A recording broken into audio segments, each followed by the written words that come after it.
everyone, this is Annie from the Something About Yarn podcast. I am going to try to film a tutorial today. Never done it before, so we'll see how it goes. So I saw a video recently on basically speed knitting faster, and it was talking about how continental is so much better and all these things. And I wanted to, I'm not going to name the video because I know that there are actually multiple I've seen, so it's been a long coming thing for me. I just wanted to film a tutorial or sort of thing for how I knit. I've never seen anybody knit quite like I do. I've had a lot of knitters comment on how I knit, and I thought that it would be helpful for somebody out there who would like to knit faster. I knit English, so I do use my right hand for the yarn. And like I said, I've had a lot of people comment, wow, you're so fast. How do you knit so fast with English? And I showed them and they're like, oh, wow, that's awesome. First thing though, I would like to say is don't try to speed knit just for the sake of getting more done. I would say that's my recommendation for you. I would say, if your knitting speed frustrates you to the point that you set things down, definitely try to knit faster to kind of help with that process.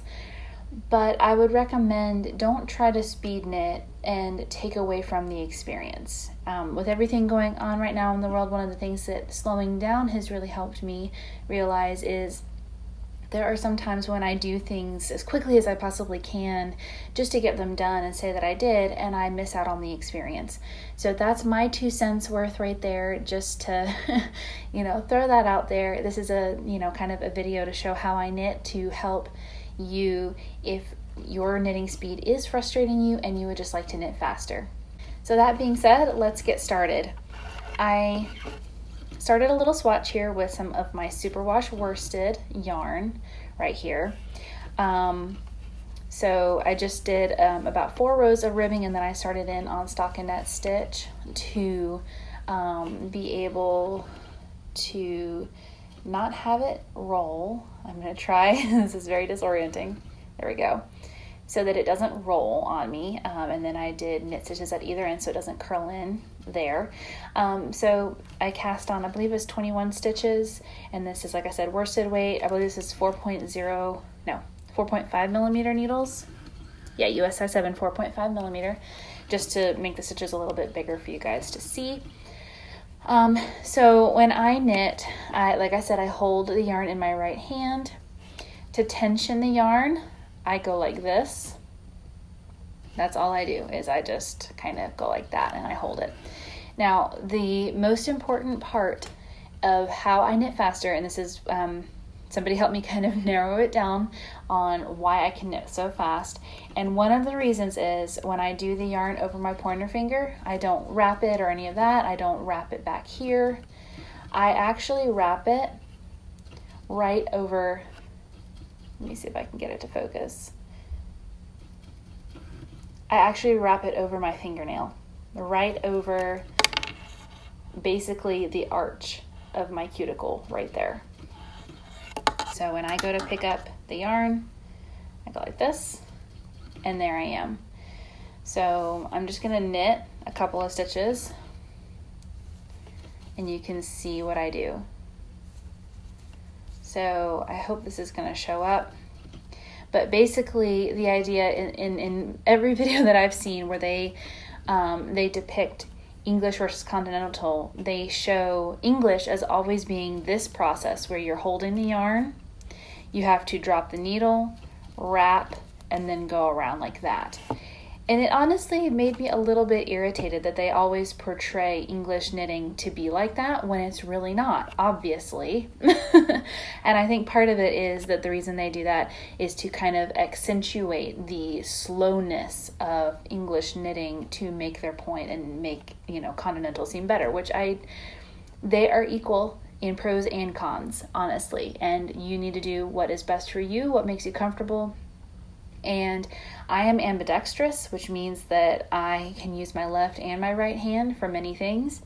Knitting is one of them. So when I'm doing a lot of color work, yes, I will use continental with like one color, and then I'll have the other color English. And I can say wrapping the yarn with English is actually a lot easier. I don't have to do that thing where I have to come down to do purls like continental people do. So just a quick plug for English, but at the end of the day, you need to do what is the best fit for you. So this is not a, English is by far superior and continental stinks or anything kind of video.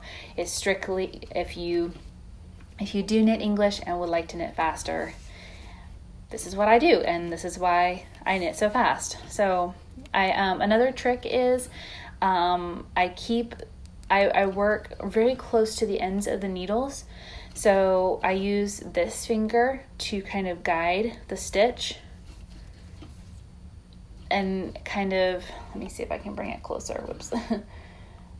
Bring this a little closer for you. So I hope that, let me see. Let me zoom in a little bit. So this is very hard to do looking at a camera, and this is quite a bit slower than I can go with smaller needles. The bigger the needle, the more motion is involved, so the slower I go. So, and like I said, it's very hard to do this and watch the camera to make sure I'm in focus. I can knit without looking, but for some reason being on film, I want to make my motions as concise as possible and as clear and easy to see as possible. So that's how I knit. I'm going to flip this over. So how I purl. First I'm going to knit the stitch, the first one, like I said, to keep it from curling in on itself. So now I'm going to purl across, and I flip the yarn around to the front. Let me pull some more yarn. So same thing, I tension the yarn. The yarn is over my index finger. Usually it's about like that. Sometimes it's a little bit forward. Hopefully that's in focus. And basically, here's the thing. When I knit, I go like this, right? When you purl, you go in the front. I am making the exact same motion, whether I am knitting or I'm purling, which is one of the reasons that I can switch back and forth between knit and purl very easily and very quickly.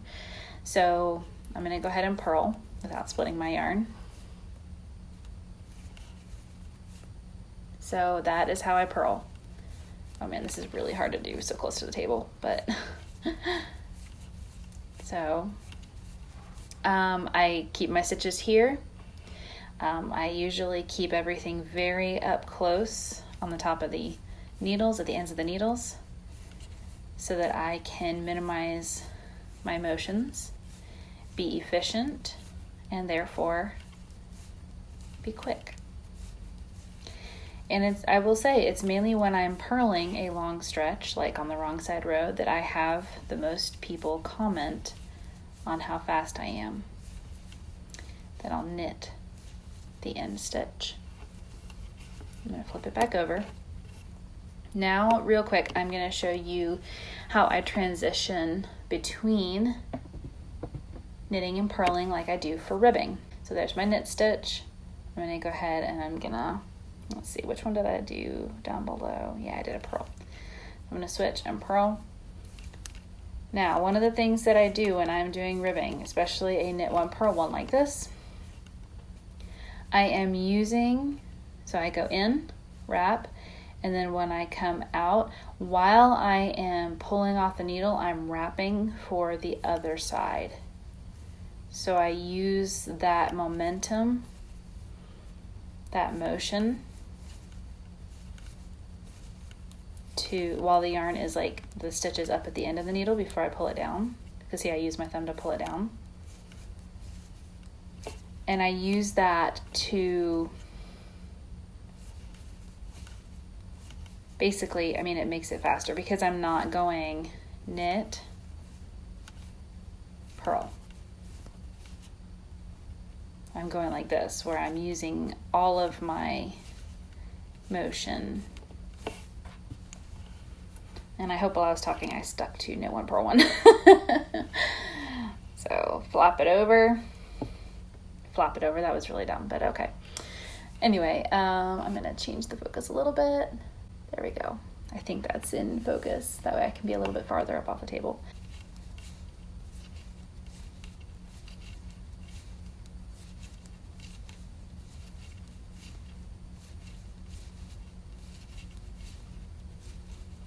And then knit the last stitch to keep it from curling.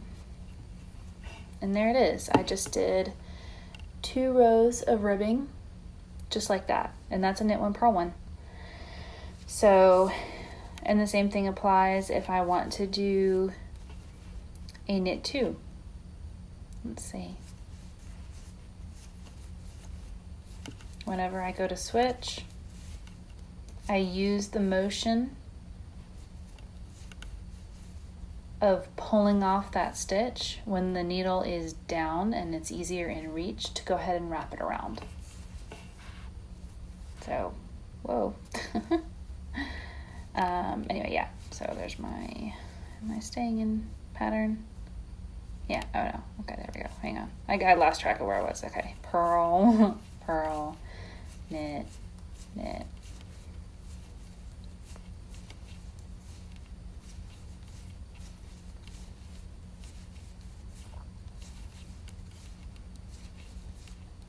And like I said, I wanted to use bigger needles.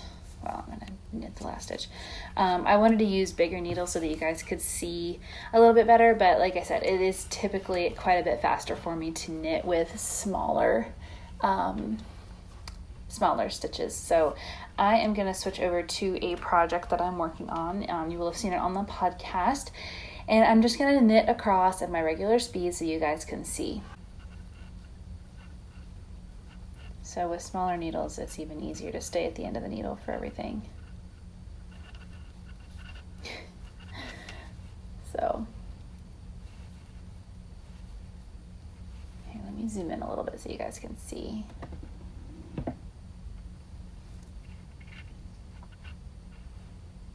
All right, so keep it over my fingernail. This finger does a lot to guide the stitches.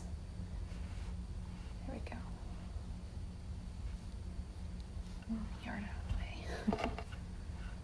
Pull some more yarn out. So yeah.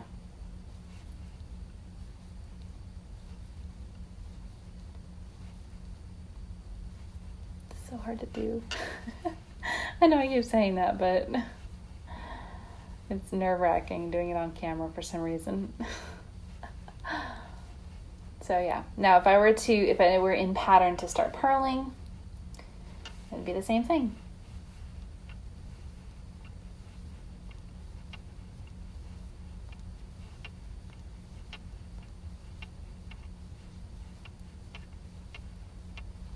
And there you go, just like that. I did 1, 2, 3, 4, 5, 6, 7, 8, 9, 10. Oh my goodness, my counting is perfect. My subconscious counting is perfect. Anyway, so just like that, I did 10 purl stitches. So basically, no matter what I need to do, I'm good, because the yarn being guided over my fingernail makes it to where I have a lot more of a, I don't know, I can get the yarn where it needs to go a lot more easily without taking my hand off the needle, without any excess movements. I mean, let me zoom out again so you guys can see my whole hands. As you can see when I'm knitting,